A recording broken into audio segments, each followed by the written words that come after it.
Yes. You all have this reading with you. This is a past exam reading. It is not a difficult reading, okay? But there's something to learn in it. But there's something to learn in it. And I would suggest all of you to please keep yourself muted till you have to ask a question. If you have to ask a question, then of course you can unmute yourself.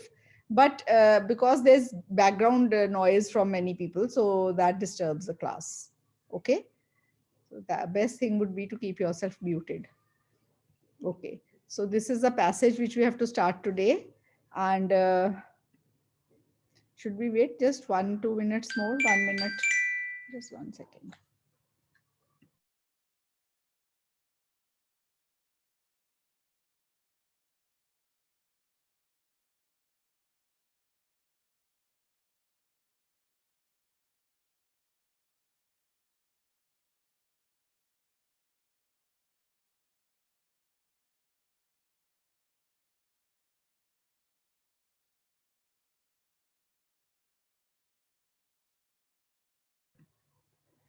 Okay, so we'll start. Okay, so whenever you get any reading, what is the first thing that you have to do whenever you get any reading? We need to see the topic first. Just the topic, then after that, Then we will go for the questions. yes, go to the The questions. Okay, and so line. yes, we'll go to the questions and we'll see that the first set of questions is which paragraph contains the following information. Okay, which paragraph contains the following information? Such question always, the first question can be at the end of the passage. So the tip that I'm going to give you here now is, अगर ये वाले questions आए, if you get these questions in the reading first 5, start with question number 6. Don't do them first. Okay, but that one thing I've realized is that first do the translation of these all 5 questions, whatever are there. That will take 1 minute. You will know what all questions are there. Then you will do question number 6 to 14 and then come back to these. And while doing question number 6 to 14, while doing these, if you find any answer to these, then you can mark it, but don't waste time on those questions first. Okay, get my point? समझ आई बात आपको क्या कह रही हूँ?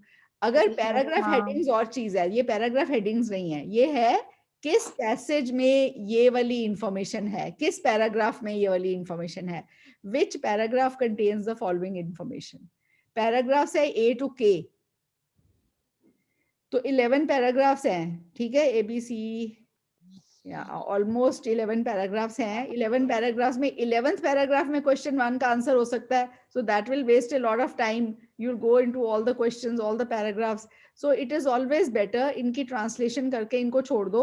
Do question number 6 to 13 है कि 14, 6 to 14, then come back to these questions. ठीक है, चलो इनकी ट्रांसलेशन करो. One of you will do the translation and I'll just see how much time it takes. um, uh, Piyush, will you read out each question, do the translation? Okay? Okay, yeah. Yes, start. Problem of research on chimpanzee culture being only based on official sources. Chimpanzee culture की जो भी research की गई थी वो official sources के base पे थी. Only based on, only word is very important. चलो या अगला करो, ओके. अगला. हाँ. A new system designed by two scientists aims to solve the problem. दो साइंटिस्ट ने एक सिस्टम डिजाइन किया था प्रॉब्लम सॉल्व करने के लिए. ठीक है. या so reason why previous research on app culture is problematic. कि पुरानी जो रिसर्च थी हम्म.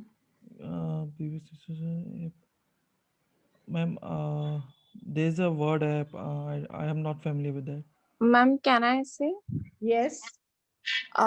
जो ऐप कल्चर जो उन्होंने पहले की थी तो उसके रीजंस बताने की उसमें क्या प्रॉब्लम आई थी, वो क्यों Very good. प्रॉब्लमेटिक Very कहलाया good. गया. Next. Next. Classification of data observed और कलेक्टेड.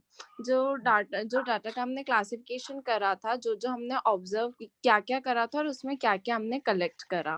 ठीक है. और Next. नेक्स्ट है an example of how witnessing the mental abilities of an animal led to a change in local people's attitude and preservation. कि कैसे जो है जो एनिमल्स है उनकी मेंटल एबिलिटीज में जो जो चेंजेस हुए थे, तो उससे जो लोकल पीपल है उनके एटीट्यूड पे क्या इफेक्ट पड़ा। ठीक है, अब आपको 1.5 मिनट लगा है, अब हम क्वेश्चन नंबर 6 पे जाएंगे। ठीक है, चलो 6 क्वेश्चन पे जाओ और 6 क्वेश्चन पढ़ो और इसका आंसर ढूंढेंगे हम। Read the 6 question Nishika. Research found that chimpanzees possess the same complex culture as humans. Okay तो ओके, चलो रिसर्च जाओ में अंदर, ऐसा अंदर जाओ, गो टू द पैसेज और मुझे बताओ इसमें जो है कीवर्ड क्या है और इसके जो आंसर है आपको कैसे ढूंढना है, कहाँ ढूंढना है। चलो कीवर्ड है, अब मैं जा रही हूँ पैसेज ए पे। पहले इस क्वेश्चन की अच्छी तरह ट्रांसलेशन कर लो। रिसर्च ने ये फाइंड किया कि जो चिंपैंजीज है ना, उनकी सेम कॉम्प्लेक्स कल्चर है जैसे कि ह्यूमंस की है। ठीक है, चलो अब पैराग्राफ ABCD शुरू से जाते हैं, देखें रिसर्च की बात, चिंपैंजीज के कल्चर की बात कहाँ पे हुई है।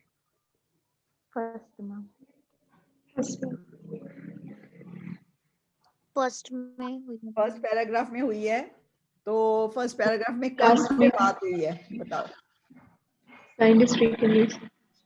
traditions found among chimpanzees are second in complexity only to human traditions. ठीक है, Last तो line चिंपैंजीज maybe. की ट्रेडिशन सेकंड इन कम्प्लेक्सिटी है ह्यूमन ट्रेडिशन से, मतलब ह्यूमन ट्रेडिशन उनसे ऊपर है, सेकंड नंबर पे चिंपैंजीज की आती हैं। और क्वेश्चन क्या कह रहा है, क्वेश्चन वो कह रहा है, सेम है। क्वेश्चन कह रहा है chimpanzees possess the same complex culture, तो क्या होना चाहिए आंसर, फॉल्स। False. और फॉल्स ही है आंसर। देखो क्वेश्चन कह रहा है कि इनकी सेम है, पैसेज कह रहा है कि चिंपैंजीज की नंबर 2 पे है, सेम नहीं है। ठीक है, आपको समझ आ गया फॉल्स कैसे हुआ। Yes ma'am. Okay, now read the second question. Human and apes have lived together since long ago and share most of the genetic substance. Humans and apes ना बहुत देर से इकट्ठे रह रहे हैं और most of their genetic substance share करते हैं। Okay, we'll go back there only. चलो। Humans Last.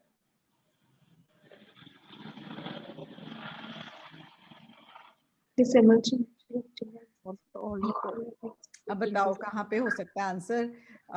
Existed together. First paragraph में मैम, कौन से पैराग्राफ में, बी में मैम, बी में कहाँ पे है। Last. Third line ma'am, this emerging picture. Okay, this okay, humans and सी के फर्स्ट लाइन में है, सी की फर्स्ट लाइन में एक वर्ड है जिससे इसका Homo sapiens ma'am, Homo sapiens humans हो गए, वो दूसरा मैम वो एप्स हो गए। मैम जेनेटिक मटेरियल की बात हुई है, 98% ऑफ जेनेटिक हाँ, तो वो मटेरियल। 98% जेनेटिक मटेरियल शेयर करते हैं। और दूसरा उन्होंने क्या बताया, they have coexisted for hundreds of millennia. Coexisted का मतलब भी देखो, अब क्वेश्चन दोबारा देखो। क्वेश्चन कह रहा है humans and apps have lived together. Lived together का क्या मतलब होता है, कोएग्जिस्टेड, कोएग्जिस्टेड, को एजुकेशन सुना है वर्ड, को education, together, boys and girls study together, को एजुकेशन। ठीक है, को एग्जिस्ट करना मींस लिविंग टुगेदर। समझ आ गया को एग्जिस्टेड का meaning. And share most of the genetic material. अब वहां पे देखो 98% वो शेयर करते हैं, सी पैराग्राफ की फर्स्ट लाइन में। जेनेटिक मटेरियल यहाँ कीवर्ड आया ना, जेनेटिक मटेरियल 98% कोएग्जिस्टेड, तो बी में नहीं, आंसर सी में है। अब बताओ ट्रू है, फॉल्स है कि नॉट गिवन है। ट्रू है। कोई कंफ्यूजन तो नहीं ट्रू की। No ma'am. No, now we go to question number 8. Toshisada Nishida and Jane Goodall's beginning studies observed many surprising features of civilian behaviors among chimpanzees.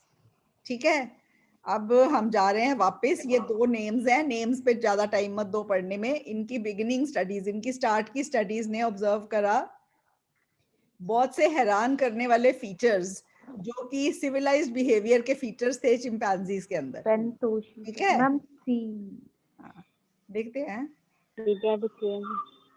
हाँ, चलो सिविलाइज्ड बिहेवियर की बात कहीं हुई होगी, कहीं पे इनकी सरप्राइजिंग डी में हाँ डी में देखो, डी में कहाँ है? chimpanzees become accustomed second line में ma'am unexpected behaviour. Unexpected behaviour आ गया, तो वहाँ सरप्राइजिंग था, यहाँ पे अनएक्सपेक्टेड आ गया। तो आपको क्या लिखना है? और इनमें जो सिविलाइज्ड बिहेवियर की बात हुई है अनएक्सपेक्टेड, ठीक है, including fashioning and using tools. जो सिविलाइजेशन के रूल्स है ना, hunting, fashioning, using tools, food sharing, तो ये Yeah. सारे सिविलाइज्ड बिहेवियर की बातें हैं। अनएक्सपेक्टेड बिहेवियर हो गया, सरप्राइजिंग बिहेवियर। तो हमने आंसर क्या लिखना है? True. True. Very good, true है। ठीक है, ओके चलो अब अगला देखो, 9th question. Chimpanzees, like humans, have the ability to inherit cultural behaviors mostly from genetic inheritance. So like humans, they have the ability to inherit cultural behaviors mostly from genetic inheritance. जैसे हम genetic inheritance से कोई behavior inherit कर लेते हैं ना, तो chimpanzees भी ऐसे ही inherit करते हैं। ओके चलो A में बिहेवियर पास होने की बात, इनहेरिट होने की बात देखो कहाँ पे की गई है। human और लास्ट ए में लास्ट है ट्रेट। Yeah. हाँ बिहेवियरल ट्रेट ई में है। They do have the capacity to pass on behavioural traits from generation to generation, not through their genes, not through But their by learning. Genes, but by learning. False. तो answer क्या होएगा? False. Very good. आपको clarity हो रही है ना? कोई confusion तो नहीं है ना ट्रू फॉल्स में? Okay now we go to the question number 10। For decades, researchers have investigated both unobserved and observed behaviors of chimpanzees. तो decades के लिए मतलब दहाके होते हैं, 10-10 साल के पीरियड को decade कहते हैं। रिसर्चर्स ने दोनों चीजें ऑब्जर्व करी हैं, इन्वेस्टिगेट करी हैं। ऑब्जर्व्ड अनऑब्जर्व्ड बिहेवियर भी इन्वेस्टिगेट करा है और ऑब्जर्व्ड बिहेवियर भी इन्वेस्टिगेट करा है चिंपैंजीज का। ठीक है, दोनों तरह के बिहेवियर उन्होंने इन्वेस्टिगेट करे हैं। Let's see now. H पैदा. है कौन से में? H. एच में। ओके एच में है, चलो एच में देखते सेकंड लाइन Second. एच में सेकंड लाइन।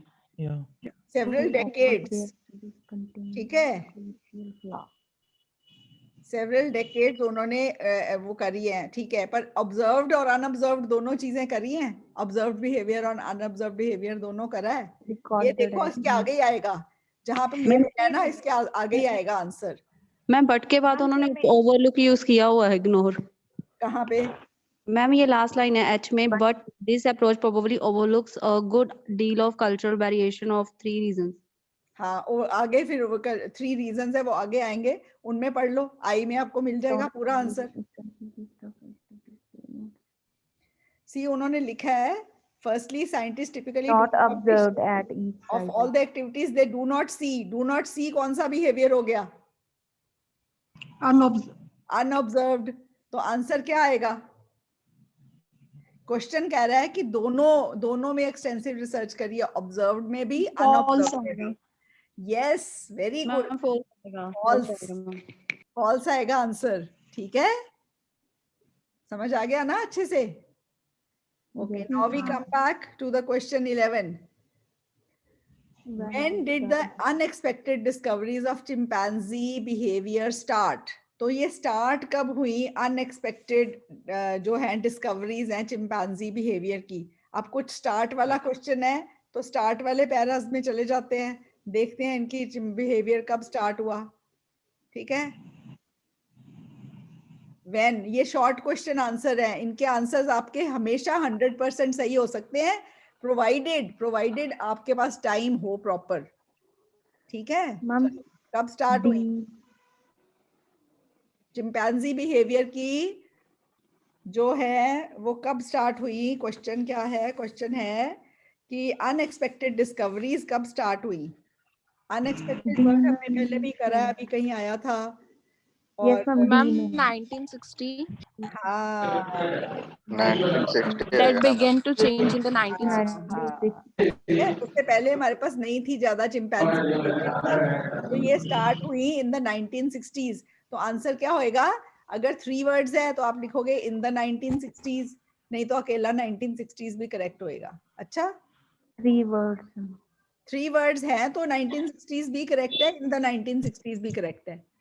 ठीक है, हाँ समझ आ गया? मैम जैसे अगर 3 वर्ड लिखने हैं ना मेंशन जरूरी किया नहीं है, होता, इसमें होता है not more than 3 words means 1 word answer भी दे सकते हो, 2 वर्ड भी दे सकते हो और 3 भी दे सकते हो, बट 4 नहीं दे सकते। ओके ये इसका ये मतलब है। ठीक है, जरूरी नहीं कि 3 आपको बनाना ही है इधर उधर से लेके, ऐसे नहीं होता। ठीक है, ओके अगला क्वेश्चन देखो। ठीक है। The research side of Toshi Sada, Nishida and Jane Goodall is in which country? Research side Japan. Japan and Japan. Tanzania एक कंट्री बोलो, Japan. Maybe. रिसर्च साइड 2 का sides है, मैम तंजानिया. तंजानिया हमने लिए है तानिया है। जापान कहाँ से है? Field. आपने हाँ, नाम 2 देखा और जापान field. बोल दिया। वो नहीं मैम, वो 2 जापान की field है, sides. वो तो यूनिवर्सिटी ठीक जापान की है, पर उनकी स्टडीज कौन सी? एंशियल स्टडी। ओके हाँ, तंजानिया। 2 field. Tanzania. हाँ, Tanzania 2 field sides in Tanzania. Tanzania है आंसर। ओके समझ गए? ये आप Yes. जापान लिखोगे तो गलत हो जाएगा ना। आगे देखो, Is the What did the Yes. chimpanzee get used to in the initial study? Initial study में chimpanzees got used to what thing? किस initial study की बात हो रही है? तो यहाँ पे initial studies है। D section. हाँ तो इसमें D में initial study की बात हो रही Chimpanzees है। became Accustomed to, what did they get used to? Used to का क्या मतलब है? Accustomed to. accustomed. Close. Close close observation. observation हाँ, so answer will be close close observation observation. Okay, but close observation भी हो सकता है। आप observation भी अकेला लिख सकते हो और observers भी लिख सकते हो, क्योंकि observe करने वाले लोगों से भी तो उनके they got used to it ना। but ये आंसर यहाँ पे जैसे है वैसे लिख दो, close observation, अकेला observation, both are correct. ठीक है, last question. What were some of the variations found in tool use and social activities by Jane Goodall based on? जो variations थी tool use में and social activities में Jane Goodall ने जो variations find करी थी tool use में, वो उनकी base क्या था? What was the variation they based on? अब variation keyword है, tool use है, social activities है, ये keyword ढूंढो कहाँ पे है? Using tool, hunting.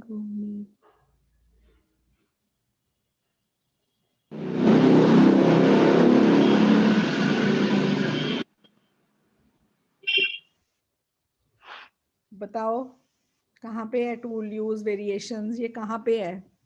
ई पे ना पैराग्राफ फर्स्ट लाइन Ma'am, हाँ, यहाँ पे extends से from देखो what were technological they, variations. तो इसका क्वेश्चन का है what were the variations found in tool use and social activities by Jane Goodall based on? किस चीज पे वो based? Cultural. Cultural origin. Cultural origin, yes, they were based on cultural origin. Okay, so they were based on cultural origin. Variations जो थी वो based on थी cultural origin. ठीक है, अब आपने ये क्वेश्चंस कर लिया, 1 to 6 रह गए अब हमारे। ठीक है, कल्चर करेक्ट और नॉट? कल्चर नहीं, Cultural. they were based on cultural origin, उसके origin पे based थी variations। और कल्चरल origin जैसे हुआ, उनका originate हुआ, उस पे बेस्ड थी वो जो उनकी उसकी वेरिएशंस थी। ठीक है, उनका कल्चर कहाँ से ओरिजिनेट हुआ उससे। ये this is difficulty level high वाला क्वेश्चन था ये वाला एक। बाकी आपको इजीली मिल गए ना सारे? Yes, ma'am. अब 1 to 6 में जाते हैं। डिफिकल्ट नहीं है, ठीक है। अब इसमें देखो दोबारा आप एक बार देखो क्वेश्चंस, इनमें से कोई ऐसा क्वेश्चन है जो आपको लगता है कि उस एरिया को आपने पहले अभी रीड करा है, तो उस हिसाब से हम जा सकते हैं उस पैरा में फटाफट। अब 2 साइंटिस्ट की नाम हमने कहीं पढ़ा था, मैम डी में पढ़ा था Yes, वो। ma'am. पढ़े डी में पढ़ा था, पर उसका क्वेश्चन क्या है? A new system designed by 2 scientists aim to solve the problem. New system, D में कोई न्यू सिस्टम की बात नहीं हुई, पर डी में देख लेते हैं। पर आप देखो, पहला क्वेश्चन है problem of research on chimpanzee culture being only based on official sources. अब इसके कीवर्ड क्या आप समझोगे? What are the subject keywords इस क्वेश्चन में? Ma'am problem only based on, मेरे को तो Only- ये ओनली वर्ड बहुत इंपॉर्टेंट लग रहा है, बिकॉज ओनली से आंसर हो सकता है, किसी और चीज पे भी होगा तो फिर हम only based on official sources भी कीवर्ड है। चिंपैंजी कल्चर तो सारे पैसेज में ही चल रहा है, ठीक है। प्रॉब्लम ऑफ रिसर्च है एक कीवर्ड, प्रॉब्लम ऑफ रिसर्च है, ओनली है, ऑफिशियल सोर्सेज है। चलो अब इनको पैसेजेस को पढ़ो। Only see where the word only is. Yes, D में only word, only as such आएगा या उसका synonym आएगा? D में कहाँ है only? मैम यहाँ solely on official। हाँ, हमने करना है मैम लॉजिस्टिक प्रॉब्लम्स आ गई हैं ma'am H para. H para में most attempts to document diversity among solely बताना ना, solely हाँ, and relied solely on officially published accounts. और solely on officially published accounts। तो solely word, solely means only on officially published accounts। ये समझ आ गया कि ये क्यों जो है only, जो ये क्वेश्चन नंबर 1 का आंसर H है, तो ये समझ आ गया क्यों H है? Yes ma'am. ओके, अब सेकंड क्वेश्चन देखो दोबारा। A new system designed by 2 scientists aims to solve the problem। हाँ, Hello. हाँ, न्यू सिस्टम देखो कौन सा है? J हाँ, to remedies this जे, एक मिनट मैंने म्यूट करा है सबको, अब दोबारा अनम्यूट करो प्लीज। जे में देखो to remedy these problems. Okay, question is new system to solve the problem. Remedy का क्या मतलब है? सॉल्व, ठीक है। To solve this problem the two of us, तो दोनों ने डिसाइड करा न्यू अप्रोच, न्यू सिस्टम, तो आंसर क्या होना चाहिए? J. क्लियर हो गया सबको क्यों जे है? Yes, ma'am. Okay, third question is reasons why previous research on ape culture is problematic। Reasons बताने हैं क्यों जो previous research है ape culture पे वो problematic है। Give the reasons। Okay, हमने ना ये reasons किसी पैरे में अभी पढ़े थे, अगर आपको याद होए, हमने देखा था उसमें reasons हैं why it is problematic। आपको ये पढ़े थे ना, फॉलोइंग 3 रीजंस। और रीजंस कहाँ दिए हैं? आई में। तो आंसर क्या होगा? आई, ठीक है। अब पूरा क्या पढ़ना है? रीजंस पता चल गया, उस पैरे में है क्लासिफिकेशन ऑफ डेटा ऑब्जर्व्ड और collected. Classification of data observed और कलेक्टेड, बताओ। फोर्थ क्वेश्चन, उनकी क्लासिफिकेशन करी है उन्होंने डेटा की, जो ऑब्जर्व करा है या कलेक्ट करा है। Okay, let's see where the answer is classification. Classify, classification, ये वर्ड आपको मिल जाएगा। मैम के में कैटेगरीज लिखा हुआ है मैम। हाँ, के इज आंसर। गुड, ओके, के is the answer. Next is an example of how witnessing the mental abilities of an animal led to a change in local people's attitude in preservation। Okay, तो लोगों का attitude बदलने के लिए कोई ऐसी example दी थी mental abilities of an animal की देखने की, जिससे लोगों का जो है change हो गया, लोगों का attitude। जी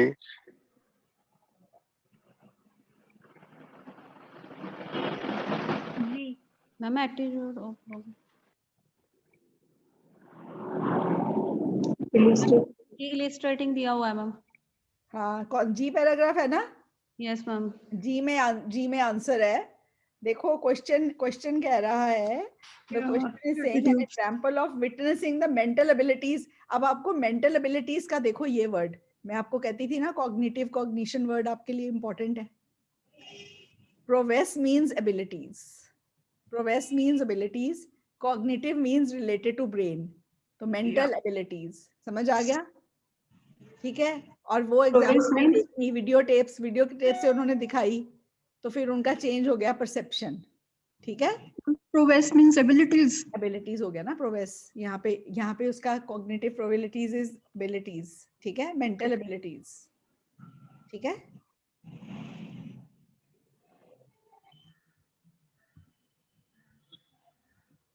प्रोवेस का मीनिंग देख रहे हैं. Prowess means great skill at doing something. ठीक है. Great skill at doing something. Now we will do the words which are there in this passage, जो आपको जिनका मीनिंग आपको करना है. बताओ. Before that ये पैरा से पढ़ना शुरू करो और मुझे बताओ. Hello ma'am. Yes. Ma'am, before that I need to get one clarification. No, passage means I'm reading the full passage. Yes. This third passage will take more time to find out the answers. Then how can I solve the issue? Veena, that is why I said na, ki, see, these are small tips. You have to practice. The answers in this passage were not difficult. They were not confusing. There are passages which have confusing answers, but the answers were not in order. Okay? Because the first question, the answer came in paragraph, I think, H. Okay? So that the tip I have given is that whenever there is a set of questions which says which paragraph has the following information, leave those questions for later. Don't do them at number 1. You know what will happen? You will end up reading the whole passage, finding these answers. You will not even remember the passages nicely. And then when you will come to 6 to 10 and 11 to 14, there will be less time. Okay. Now what we did was we answered questions 6 to 10, then 11 to 14, and the answers were not difficult or confusing. They were not at all difficult or confusing. Once the students found the site where the answer was straightforward, yes or no or not given, right? When we are doing 6 to 14, no, then we will go through the whole passage. Yeah, mostly you will go through the whole passage. Then we want to note down something. Otherwise, no, I cannot remember what they are written there. See, when you note down the whole passage sort of, then once you have read these questions first, which we made the students read, it took 1.5 minutes. Okay. Just reading them and remembering, they will be in the back of your mind while doing these 6 to 14. If any place you find that this answer is there, you can mark the answer then only. Otherwise, save it for later and then find the answers. Once you have done 9 questions, 6 to 14 are 9 questions. Once students have done 9 questions and they know the answers were straightforward and correct, there is this, sort of panic that goes away from the mind. Then you will do these, 5 questions also nicely. Okay. See, this is practice.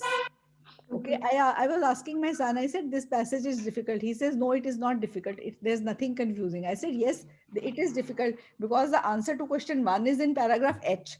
So when the students will go to paragraph H for finding one answer, they will waste so much time already. They'll have wasted. So what will happen is that a panic will set up and they will not do the rest of the questions. So, he told me just ऐसे ही अभी जाते मम्मा ये question तो मैं last में करता हूँ, passage कौन सा, इनमें तो आंसर्स हमेशा हैप्पैज़र्ड होते हैं, तो लास्ट में करता हूँ. He always, whenever he does any reading, he's always doing all correct. तो लास्ट में करता हूँ. मैंने कहा तो ये तो टिप है, बताओ, मैं आज बच्चों को बताऊंगी. तो ये वाले जो क्वेश्चंस हो ना, which passage contains the following information, ये ऑर्डर में नहीं जाएंगे कभी भी. इनको लास्ट में करो, पर इनको पहले रीड करके ट्रांसलेट कर लो. Got it? Read them, translate them, throw them in the back of your mind.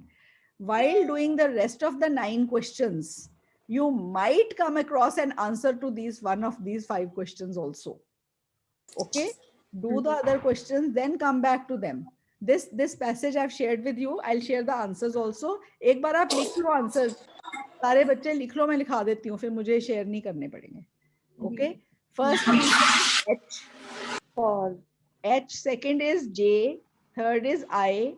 fourth is K, fifth is G, sixth is F, seventh true, eighth true, ninth false, 10th false. Okay. 11th is in the 1960s, 12th Tanzania, 13th is observation or close observation, and 14th is culture origin. Okay. Okay. So these answers are there. You can go through this passage again. Answers are not at all confusing. See, once you find the place, you'll know it is true or it is false. Ma'am, what is the second last answer? Observation and? A culture origin. Sorry?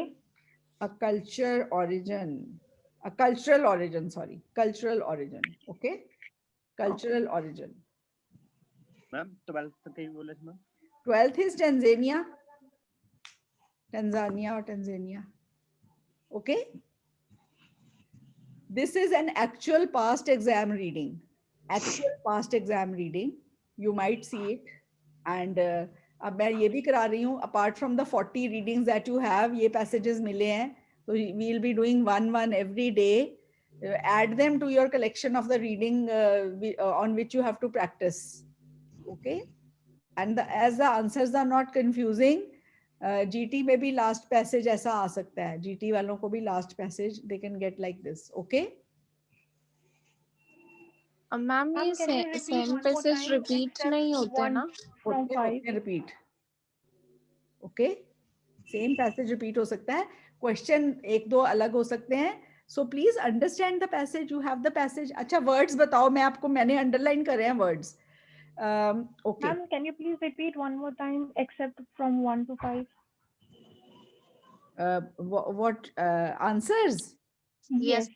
H, first is H, second is J, third is I, fourth is K, fifth is G.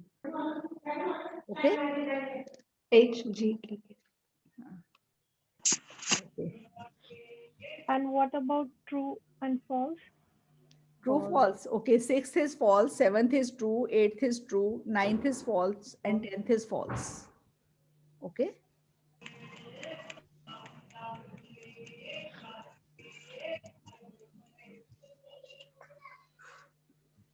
Okay अब मैं words आपको करा रही हूँ. Passage आपके पास है, dictionary मैंने share कर दी है. Resemblance, first A paragraph, second line, the word resemblance. What does resemblance mean?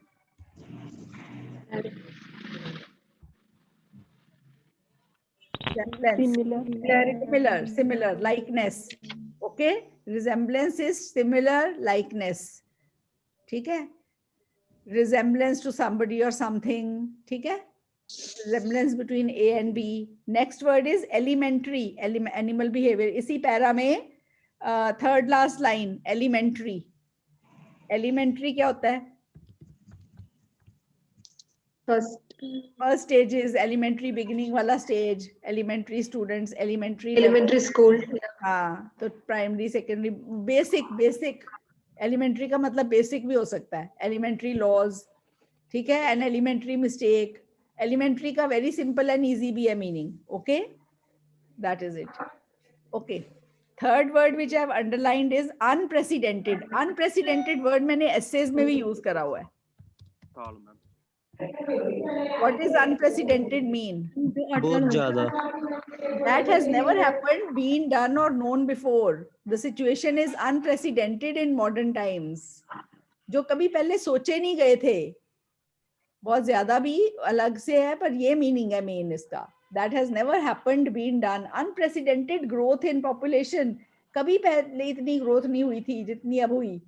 ठीक है? Unprecedented, population has been growing at an unprecedented rate. जितना पहले कभी सोचा नहीं गया था. ठीक है? Unprecedented in modern times. Can you see the dictionary? Yes, ma'am. Okay. Unprecedented scenes of violence.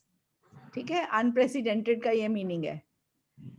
Next word जो मैंने अंडरलाइन करा है बी पैसेज में, ऑल्टर. ऑल्टर का क्या मतलब होता है? Ma'am change. Yes, alter. Alter का मतलब चेंज. ऑल्टर. अच्छा चलो मुझे ना ऑल्टरनेट और ऑल्टरनेटिव में मतलब फर्क बताओ. What is the difference in alternate and alternative? Ma'am alternate means हम जैसे एक दिन सोमवार मंडे फिर ऑल्टरनेट डे कहते हैं, फिर वेडनेसडे आ जाएगा। ठीक है। ऑल्टरनेटिव जो एक ऑप्शन होता है मैम। हाँ, इसकी जगह पे कुछ और, जैसे alternative sources of energy, solar energy, wind energy, ये ऑल्टरनेटिव सोर्सेज हैं। ठीक है। ऑल्टरनेटिव मेडिसिन क्या होती है? जैसे कन्वेंशनल मेडिसिन होती है allopathy, alternative homeopathy, naturopathy, reiki, ये सारी ऑल्टरनेटिव मेडिसिन है। आयुर्वेदा, ये भी ऑल्टरनेटिव मेडिसिन है। ठीक है, किसी की जगह पे। Okay, next word is conception. जैसे बी पैरा में है conception, what is the meaning?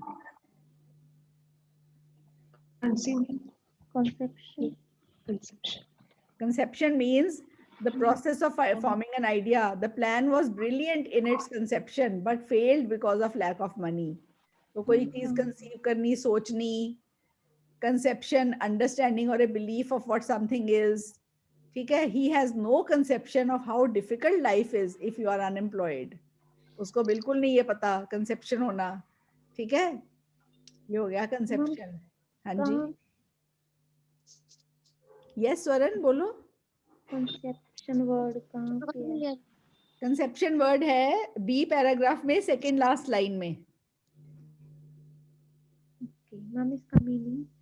इसका मीनिंग है understanding of a belief of what something is. जैसे कुछ कंसीव करना, अपने दिमाग में सोचना, अच्छा ये है, आपको कंसेप्शन होगी, अच्छा ये क्या है, what is you, do you have a conception of what life is if you are unemployed? No, because you've never been unemployed, so you can't even have a conception of what life is if you are unemployed. आप सोच ही नहीं सकते हो। कुछ सोचना, कुछ conceive करना, उसको कंसेप्शन कहते हैं। ठीक है, नेक्स्ट वर्ड है, मैंने जो अंडरलाइन करा है वो है बी पैराग्राफ की फर्स्ट लाइन में, accustomed. Accustomed to, used to। हाँ, अकस्टम्ड इज फेमिलियर होना किसी चीज से, यूज्ड टू होना। यूज्ड टू इसका सिनोनिम है। ठीक है, गेटिंग accustomed to something। अगला वर्ड जो मैंने अंडरलाइन करा है वो है primatologists. D paragraph fourth line, primatologists. Primatologist होता है जो प्राइमेट्स की स्टडी करता है, जैसे बायोलॉजिस्ट होता है जो बायोलॉजी की स्टडी करता है। प्राइमेट्स जो है इनकी स्टडी करना, ठीक है, उस प्राइमेटोलॉजिस्ट हो गया। इसका मीनिंग डिक्शनरी में ऐसे नहीं है। उसके बाद एक वर्ड है इसमें मैंने जो करा हुआ है, लीथल। थर्ड लाइन में, डी पैराग्राफ की थर्ड लाइन में, लीथल फाइट्स। लीथल फाइट्स वो होती है जिनसे डेथ हो सकती है, which can cause death. hazardous।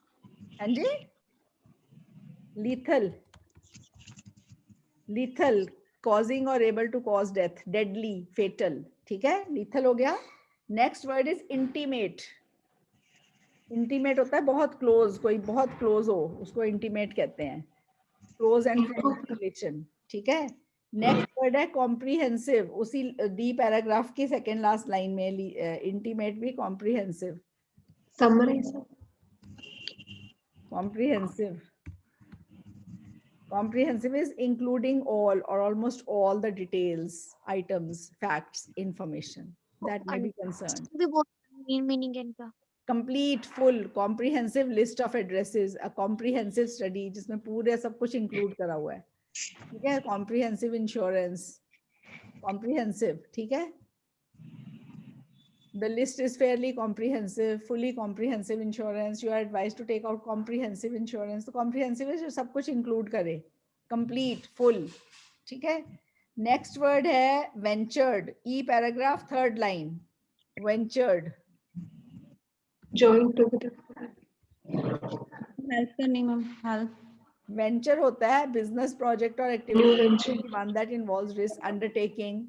ठीक है, तो ये वेंचर्ड वर्ब हो गया, और वेंचर्ड एज ए वर्ब है ना यहाँ पे यूज्ड, तो वर्ब का मीनिंग है to go somewhere even though you know that it might be dangerous और अनप्लेजेंट। ठीक है, he has never ventured abroad in his life। To say or do something in a careful way, especially because it might upset or offend somebody, venture something, she hardly dared to venture an opinion। ठीक है, ventured है। variations word है ventured के साथ ही। variations का क्या मतलब होता है? जो चेंज हो किसी Different. हाँ डिफरेंस हो। ओके, अब अगले पैरे पे आ जाओ, एफ पे। एफ की फर्स्ट लाइन में है इम्प्लीकेशंस। मैम प्रभाव मैम। हाँ, इम्प्लीकेशन इफेक्ट होना, पॉसिबल इफेक्ट ऑफ और result of an action, implication. ठीक है। नेक्स्ट वर्ड जो मैंने अंडरलाइन करा हुआ है डेसिमेटेड, एफ की सेकेंड लाइन में, डेसिमेटेड। मैम इम्प्लीकेशन का क्या था? Result, effect. ठीक है, प्रभाव। Decimate is to kill large number of animals, plants और people in a particular area. जहां लिखा है एफ की दूसरी लाइन में, whose populations are being decimated। ठीक है, to kill in large number. ठीक है। नेक्स्ट वर्ड है प्लमेटेड। Decrease. प्लमेट होता है शार्प डिक्रीज, प्लमेट होता है सडन फॉल, क्विक फॉल, उसको कहते हैं प्लमेट। द सेल्स प्लमेटेड, मतलब अगर 1000 कंप्यूटर एक महीने में बिक रहा है और अगले महीने सिर्फ 4 बिके, तो हम क्या यूज कर सकते हैं वर्ड? The sales प्लमेटेड। या आप ग्राफ में यूज कर सकते हो। अच्छा मुझे बताओ, अगर ग्राफ में सेल 4000 से 3900 हो गई अगले महीने, तो आप प्लमेटेड वर्ड यूज करोगे? क्योंकि आपको आता है, आपने एग्जामिनर को बताया है नहीं। ये वर्ड आता है। No ma'am, no ma'am. ऐसे ही ना एक वर्ड है ड्रामेटिकली। ड्रामेटिकली वर्ड बच्चों को बड़ा पसंद है। और ग्राफ में पता क्या होता है, 3% से खर्चा बढ़ के 3.2% हुआ, तो लिखेंगे द एक्सपेंडिचर इंक्रीज्ड ड्रामेटिकली। अब एग्जामिनर को आपने बता दिया आपको ड्रामेटिकली आता है, पर आपने बहुत गलत यूज करा है। एग्जामिनर खुश होगा कि क्या करेगा बताओ?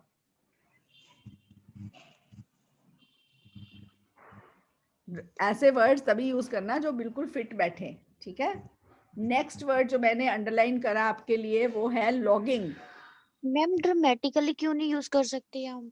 मैंने कहा है कि 3.9 से खर्चा बढ़ के 4 हुआ है, तो आप ड्रामेटिकली यूज करोगे? नो नो नो, ओके हाँ, ये ऐसे यूज करते हैं ना बच्चे। या क्या बताना है, हमें आता है वर्ड, अब ड्रामेटिकली कुछ हो ना हो वर्ड डालना है। ओके ठीक है, तो इसलिए कह रही हूँ नहीं यूज करना। Okay okay. अगर 1% से खर्चा बढ़ के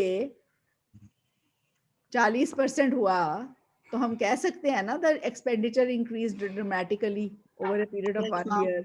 ठीक है, पर बच्चे क्या करते हैं, 3.9% से 4% कोई चीज हो रही है उसमें भी ड्रामेटिकली वर्ड डाल देते हैं। लेकिन लिटिल स्मॉल में नहीं, वो चेंजेस वो इस टाइप पे वर्ड डालने।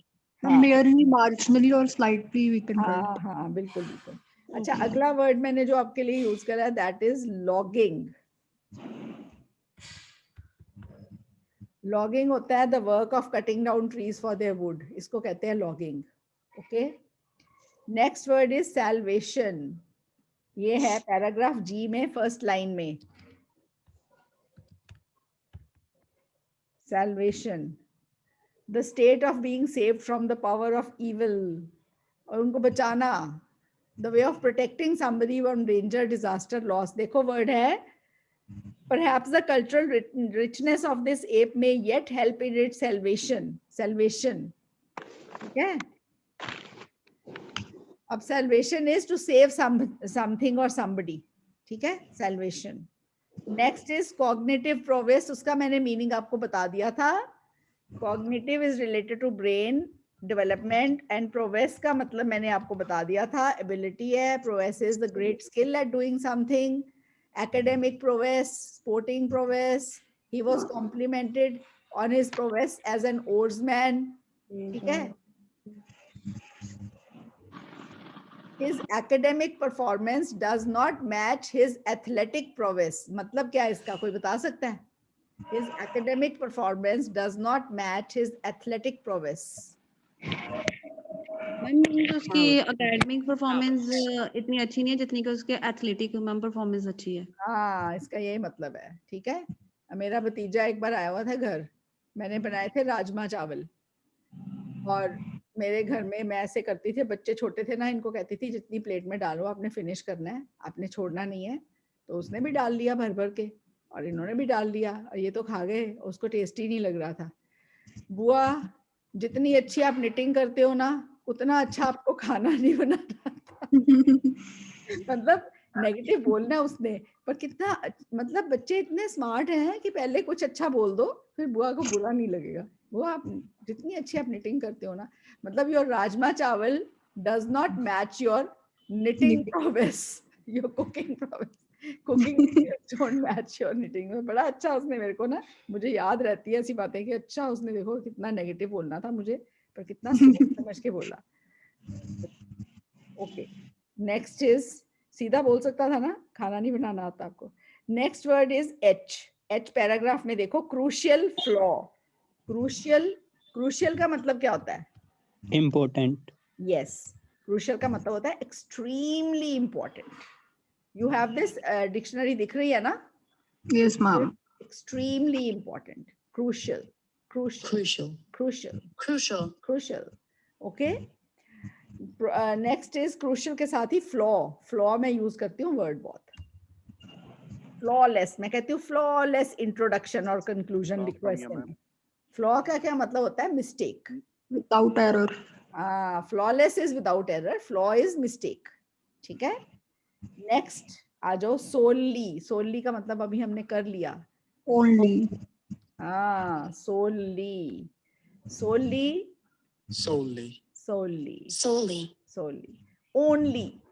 only, not having somebody or something else. She was motivated solely by self-interest. Selection is based solely on merit. He became solely responsible for the firm. ठीक है, solely. Next word is overlook. Overlook का क्या मतलब है? Ignore. हाँ, overlook मतलब ignore करना एक तरह से। To fail to see or notice something, मतलब मिस कर जाना, ओवरलुक कर देना। Okay, next is extensive. Extensive word है आई पैराग्राफ में। Extensive, large. एक्सटेंसिव का मतलब है covering a large area, great in amount. ठीक है, extensive. Next word is aberration. I paragraph में 5th लाइन में एबरेशन।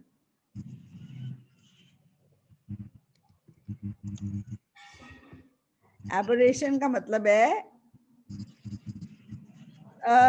जो an action or a way of behaving that is not usual and that may be unacceptable, aberration. ठीक है, a childless woman was regarded as an aberration, almost a social outcast. Okay, extra example देखें।